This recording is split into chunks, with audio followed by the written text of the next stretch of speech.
Assalamualaikum, salam sejahtera. Berita tengah hari edisi 24 Oktober 2020 bersama saya Faris Izzat Syahrudin. Paparan utama hari ini, COVID-19.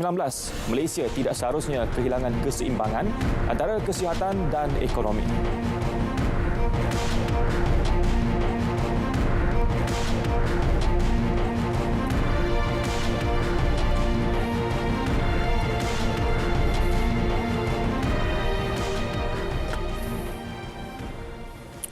Baik, Yang di-Pertuan Agong Al-Sultan Abdullah Riayatuddin Al-Mustafa Billah Shah bakal mengadakan rundingan dengan Raja-Raja Melayu di Istana Negara dalam tempoh terdekat bagi membincangkan cadangan-cadangan yang dikemukakan Perdana Menteri Tan Sri Muhyiddin Yassin semalam. Dalam kenyataan, Datuk Pengelola Bijaya Diraja, Datuk Ahmad Fadil Syamsuddin berkata, Al-Sultan Abdullah amat memahami keperluan kelangsungan pentadbiran negara untuk memerangi ancaman wabak COVID-19. Malah Seri Paduka Baginda amat prihatin dengan kegelisahan dan kegusaran rakyat ekoran perkembangan terkini itu. Sumbangan itu, Al-Sultan Abdullah menasihati seluruh rakyat agar bertenang, tidak panik dan bersabar dalam menghadapi situasi terkini sementara menanti keputusan mengenai cadangan-cadangan tersebut. Rakyat juga dinasihati tidak membuat sebarang spekulasi yang boleh menimbulkan kekeliruan serta keresahan dan menggugat ketenteraman Malaysia.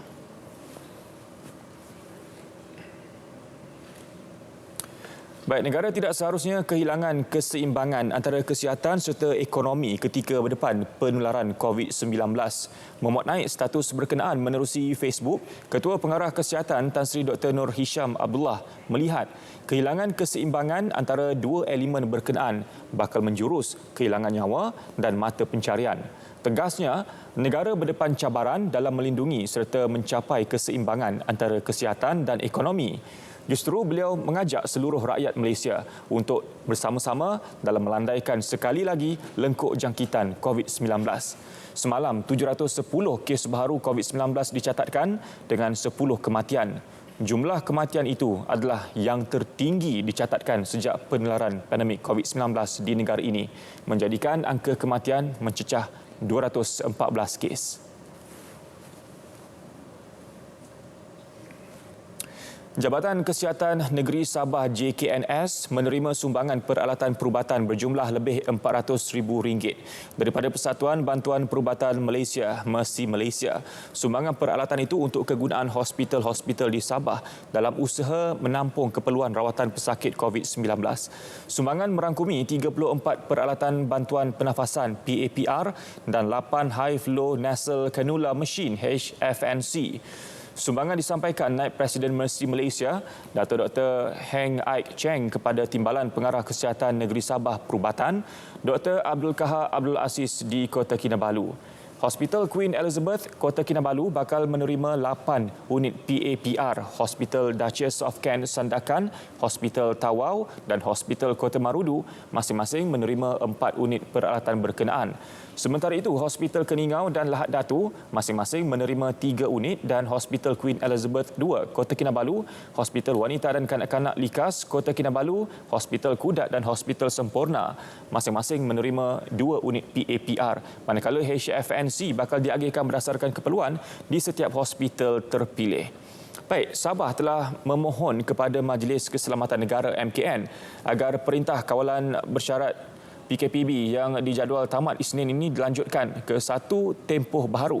Keperluan itu memandangkan situasi penularan COVID-19 masih tinggi di negeri di bawah bayu. Perkara ini dinyatakan Menteri Kerajaan Tempatan dan Perumahan Negeri, Datuk Masidi Manjun dalam sidang media di Kota Kinabalu mengenai bantuan bakul makanan yang diberikan kepada penduduk terjejas berikutan PKPB. Beliau menyatakan setakat semalam 72,823 bakul makanan telah diagihkan secara berperingkat. Sementara itu, sejumlah 26.7 juta ringgit telah disalurkan bagi tujuan bakul makanan untuk 25 daerah di Sabah.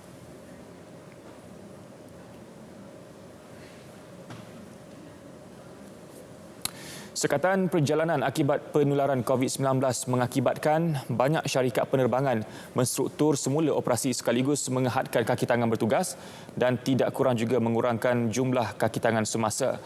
Ia menyebabkan ramai petugas hilang punca pendapatan. Namun, bagi 3 juruterbang syarikat penerbangan tempatan, ruang masa itu digunakan sebaiknya untuk mencari sumber pendapatan baharu. Laporan Asni Fatin Anwar.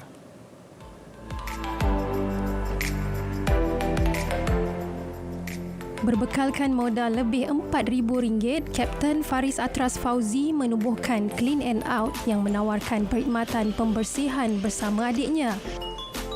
Dapat idea ni sejak PKP tu, so memang dah tak buat apa-apa, duduk rumah aja. And then jumpa seorang kawan ni, dia buat bisnes yang sama. So bila jumpa dengan dia bagi idea lah untuk buat ni. So kita orang jumpa dia bagi info-info sikit. Dan kita startlah buat projek ni. Clean and Out yang sudah beroperasi selama 4 bulan turut mendapat permintaan daripada pengusaha bas sewa dan helikopter. Actually, peluang saya tengok kat Malaysia ni, banyak peluang yang tersedia untuk nak tambah pendapatan sementara ekonomi Malaysia nak pulih. Semua ikut diri sendirilah. Ada yang rasa selesa dengan, for example, macam kita flight crew kan.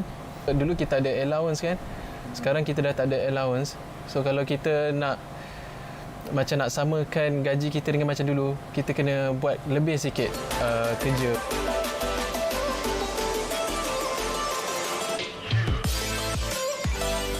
Peluang sama turut digunakan 2 juruterbang ini. Meskipun tiada pengalaman dalam bidang perniagaan, mereka bertekad membuka kedai runcit yang turut dibantu 4 lagi rakan juruterbang dan kru kabin. Ditanya mengapa, ia demi kelangsungan hidup. Basically kita ni hanya ada lesen membawa kapal terbang saja. So selain daripada itu, apa lagi option lain yang kita ada? Apa lagi pilihan lain yang kita ada melainkan membuat perniagaan? So daripada itu yang saya berbincang tentang risiko apa yang akan jadi dalam sektor penerbangan for the next, I don't know, maybe 3 months, 6 months, sampai sekarang pun kita tak tahu. So sementara kita nak tunggu tu, apa yang kita boleh buat untuk teruskan hidup kita lah. Mereka juga yakin sektor perniagaan menawarkan potensi besar dan lebih terjamin. Namun kerjaya asal kekal sebagai minat utama. Tetapi bagi kami berdua, kami takkan tinggalkan passion kami tu. Tapi pada masa yang sama, selepas merasai dunia perniagaan ni, kami mungkin fokus lebih ke arah sini. Kami nak stable secepat mungkin, kembangkan secepat mungkin dan cuba bantu yang lain sama.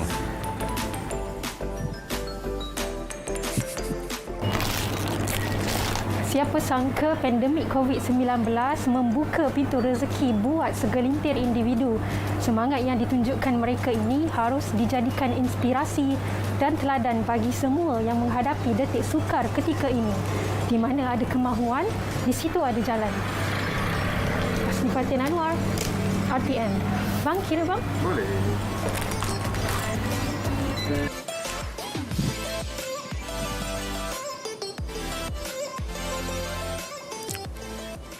Bank Muamalat Malaysia berhad memberi jaminan bantuan pembayaran bersasar akan terus disediakan kepada pelanggannya. Langkah itu bagi membantu kumpulan yang berdepan kesukaran keuangan impak pandemik COVID-19. Menerusi kenyataan, Ketua Pegawai Eksekutifnya Khairul Kamaruddin menyatakan, sehingga 21 Oktober lepas, 83% permohonan bagi bantuan pembayaran daripada pelanggan individu dan 100% bagi bantuan pembayaran pelanggan perusahaan kecil dan sederhana PKS telah diluluskan. Bank terus komited melanjutkan bantuan sementara kepada pelanggan yang berdepan kesukaran. Tambahnya, pelanggan yang sebelum ini menolak bantuan pembayaran bersasar yang kini mengalami kehilangan atau pengurangan pendapatan juga digalak untuk memohon bantuan pembayaran bersasar. Para pelanggan boleh menghubungi pusat khidmat pelanggan bank tersebut untuk maklumat lanjut. Baik, My Grocer at Wilayah, platform membantu mengurangkan kos sara hidup golongan berpendapatan rendah B40. Ia merupakan inisiatif di bawah program kemiskinan bandar yang diperkenalkan Kementerian Wilayah Persekutuan. Menterinya Tan Sri Anwar Musa mengakui program berkonsepkan pasar bergerak ini menjual barangan dapur serta keperluan harian sekaligus mengurangkan pergerakan rakyat dalam situasi semasa PKPB.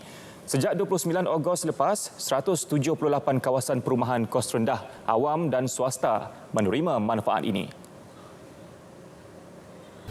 Daripada mereka membeli di supermarket, kena minyak kereta, kena bayar tol dan barang-barang di supermarket itu agak mahal, kita memperkenalkan konsep My Grocery di mana kita cuba bawa barang secara borong ataupun daripada pusat borong terus ke PPR dan mereka dapat memberikan harga mesti rendah 5 ke 20% daripada harga yang biasa dibeli.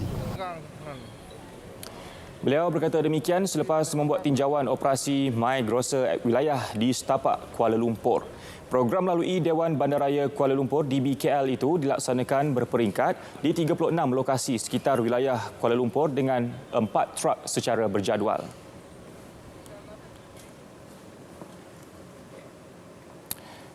"75 tahun PBB, TPNW platform bebaskan dunia daripada senjata nuklear." Paparannya selepas ini.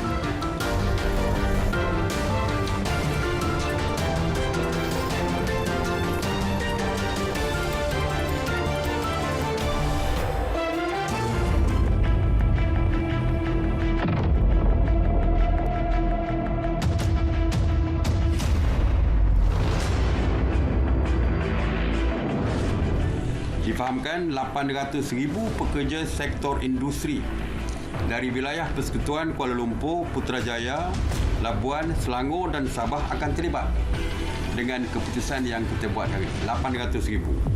Manakala yang melibatkan penjawat awam di kawasan tersebut adalah seramai hampir lebih kurang 200,000. Bermakna 1 juta. Jadi kita boleh kurangkan pergerakan 1 juta pekerja. Dan ini saya kira boleh membantu untuk mengurangkan jangkitan COVID-19.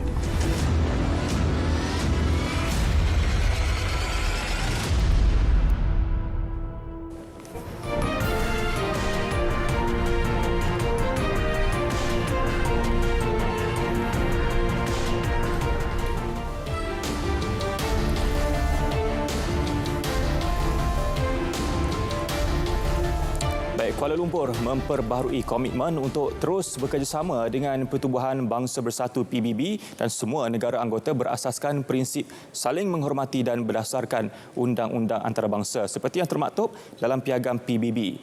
Menerusi kenyataan sempena ulang tahun PBB ke-75 tahun, Kementerian Luar menyatakan sebagai ahli institusi antarabangsa itu sejak 1957. Malaysia kekal komited kepada 3 tonggak PBB iaitu keamanan dan keselamatan, hak asasi manusia dan pembangunan.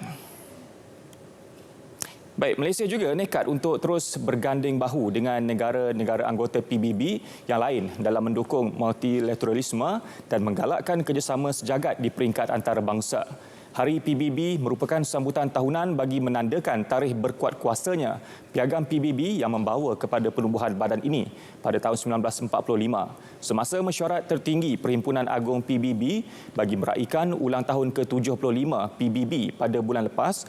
Perdana Menteri Tan Sri Muhyiddin Yassin telah menzahirkan komitmen Malaysia kepada PBB sebagai satu-satunya institusi antarabangsa yang dimiliki semua.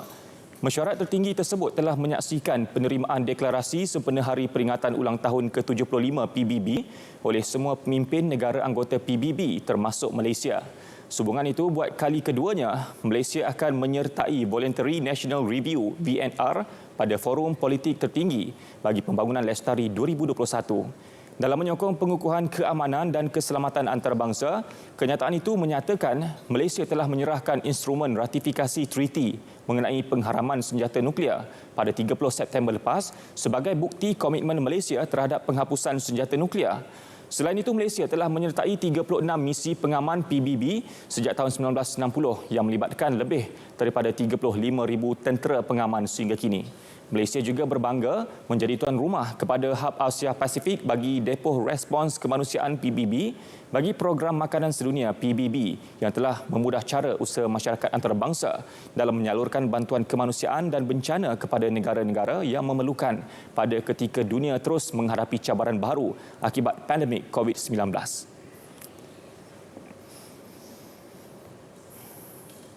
Ya, hari ini genap 75 tahun Pertubuhan Bangsa Bersatu PBB ditubuhkan selepas berakhirnya Perang Dunia Kedua. Sejak 24 Oktober 1945, platform kerjasama antarabangsa itu terus berusaha mencapai objektif utamanya untuk memastikan keamanan global. Terbaru, melalui pelaksanaan Treaty mengenai pengharaman senjata nuklear TPNW yang turut diratifikasi Malaysia ke arah mencapai aspirasi melihat dunia bebas peperangan. Pada 7 Julai 2017, PBB menerima pakai TPNW yang mengharamkan senjata nuklear. Namun bagi tujuan penguatkuasaannya, TPNW perlu diratifikasi 50 buah negara. Malaysia menjadi negara ke-46 meratifikasinya yang ditandatangani Menteri Luar Datuk Seri Syamuddin Tun Hussein pada 30 September lepas. Bagi Wakil Tetap Malaysia ke PBB, Datuk Syed Muhammad Hasrin Aidit, ia menjadi cerminan komitmen dan sokongan Malaysia ke arah pembasmian senjata nuklear secara menyeluruh.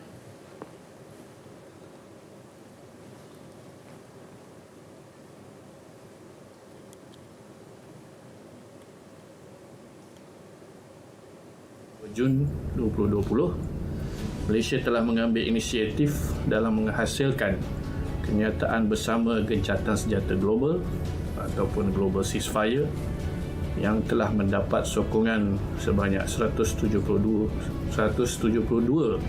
buah negara. Dan kita percaya apabila masyarakat antarabangsa bercakap dalam satu suara, ia akan memberi kekuatan yang lebih kepada pihak yang berkepentingan untuk merealisasikan gencatan senjata di kawasan-kawasan yang berkonflik agar dapat kita menangani ancaman pandemik COVID-19 ini dengan lebih berkesan lagi. 47 negara telah meratifikasi TPNW sekaligus menyaksikan perjanjian itu hampir berkuat kuasa. Malangnya sebilangan negara pemilik senjata nuklear, khususnya Amerika Syarikat, Britain, Perancis, China dan Rusia yang mempunyai kuasa veto, tidak menandatangani perjanjian berkenaan. Kuasa veto ini tidak pernah diubah sejak penubuhan PBB. Walaupun keahlian anggota PBB semakin besar dan dinamik politik dunia semakin kompleks dan mencabar, terlihat penggunaan kuasa veto seolah-olah menjadi hak mutlak negara-negara anggota tetap Majlis Keselamatan PBB, iaitu Amerika Syarikat, United Kingdom, Perancis, China dan Rusia. Kita percaya sudah tiba masanya kuasa veto tersebut dihadkan jika tidak dapat dihapuskan sepenuhnya. Bagi Malaysia, kerjasama dengan negara lain akan terus diperkasa bagi memastikan dunia bebas daripada ancaman nuklear. Dan negara-negara lain akan terus membangkitkan kepentingan solidariti antarabangsa ini kepada gencatan senjata ini di segenap platform yang ada agar momentum ini yang terbina terus kekal dalam agenda masyarakat antarabangsa. Dan baru-baru ini juga Sesar Agung PBB telah menyeru ke arah usaha yang lebih mantap lagi untuk menjayakan gencatan senjata ini. Malaysia ialah pengerusi jawatan kuasa utama 1 berhubung pelucutan senjata nuklear pada persidangan kajian semula ke-10 Treaty. Sebagai pengerusi, Malaysia akan terus menyelia perbincangan dan rundingan antara negara ahli treaty bagi mencari kesepakatan untuk menghasilkan satu dokumen hasil yang berjaya. TPNW akan mula berkuat kuasa di peringkat antarabangsa 90 hari selepas surat cara ratifikasi ke-50 disampaikan kepada PBB.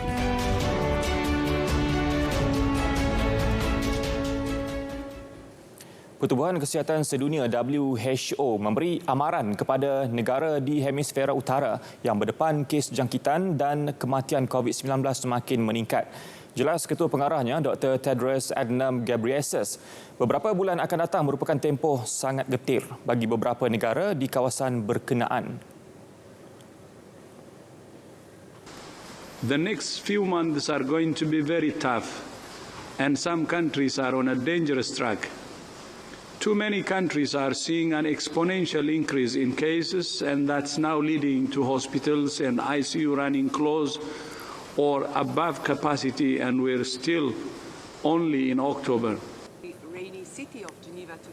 Menurut Ketua Teknikal WHO, Maria Van Kerkhove pula memaklumkan daripada 445,000 kes COVID-19 direkodkan, agensi kesihatan PBB dalam tempoh 24 jam lepas, hampir separuh daripadanya adalah dari negara Eropah. Tambahnya, musim influenza turut memburukkan lagi keadaan terutama dari segi keperluan perubatan dan hospital.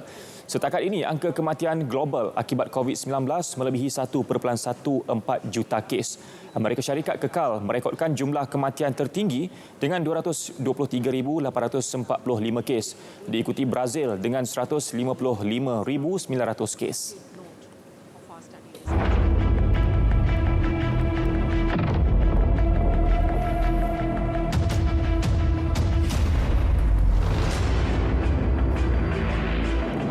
Membuat swab test pada pekerja-pekerja ini, dan bagi mereka yang mencarum Perkeso, semua kos untuk swab test ditanggung oleh Perkeso.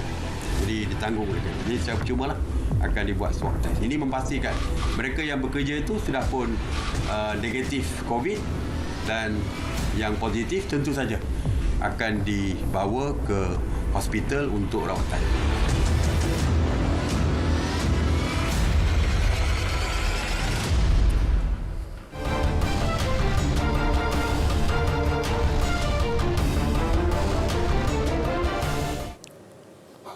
Pemain kebangsaan bawah 19 tahun negara Luqman Hakim Syamsuddin melakar sejarah apabila menjadi pemain pertama Malaysia beraksi dalam Liga Utama Eropah. Beraksi dalam Liga Utama Jupiler, Luqman diturunkan pada minit ke-74.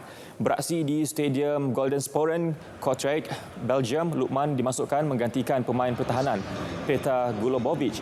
Luqman, 18 tahun, nyata tidak menghampakan apabila berjaya mengubah rentak permainan sehingga berjaya membantu pasukannya mendapatkan penalti pada minit ke-87 yang disempurnakan Yombe Mboyo. Walaupun keputusan tamat perlawanan KV Kortrijk 1, Adelaide 3, namun persembahan Luqman tidak mengecewakan. Semestinya peminat bola sepak tempatan percaya selepas ini Luqman 18 tahun akan terus mendapat kepercayaan barisan kejurulatihan Kortrijk. KV Kortrijk kini di tangga ke-9 dengan 14 mata selepas 10 perlawanan, 5 mata di belakang pendahulu klub Brugge. Luqman sebelum ini menandatangani kontrak 5 tahun bersama KV Kortrijk. Kelab dimiliki jutawan Tan Sri Vincent Tan.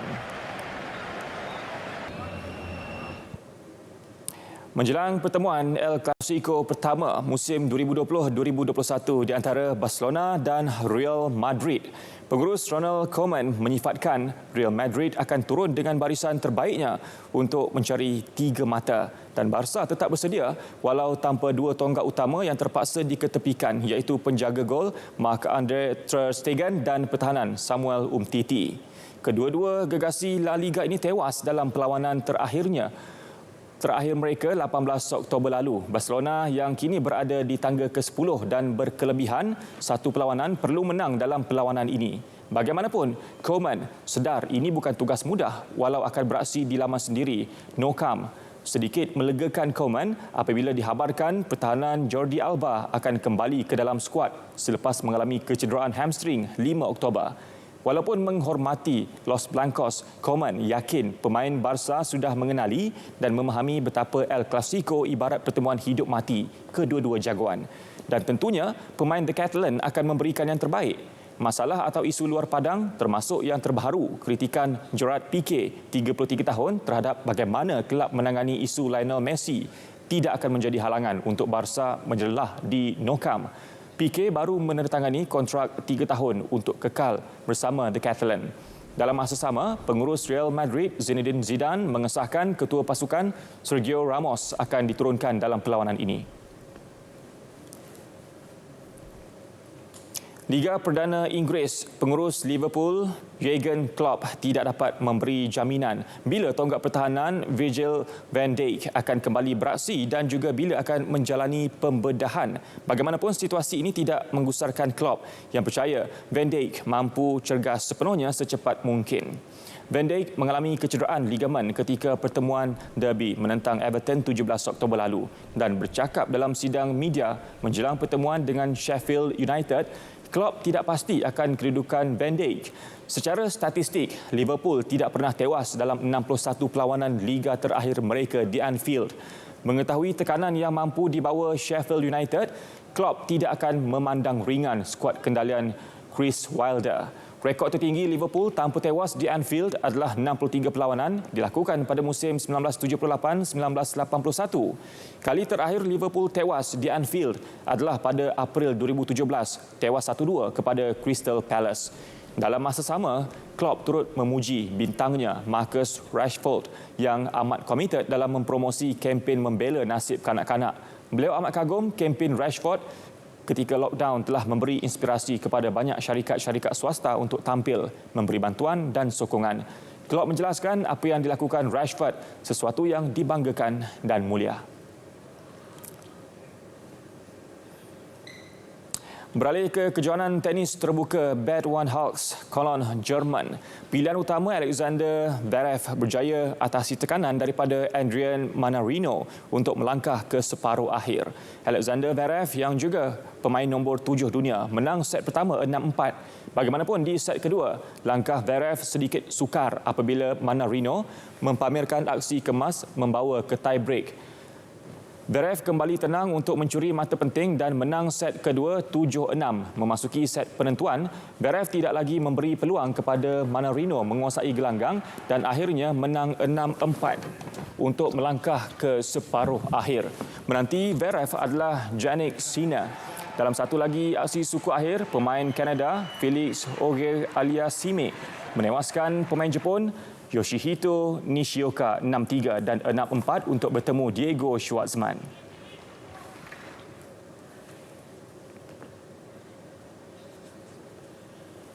Baik, berita tengah hari berakhir di sini. Duduk di rumah jika tiada keperluan untuk keluar dan paling utama, amalkan mengimbas Main Sejahtera di mana jua anda berada. Selamat berhujung minggu. Saya Faris Izzat Syarudin. Assalamualaikum, salam hormat. Jumpa lagi.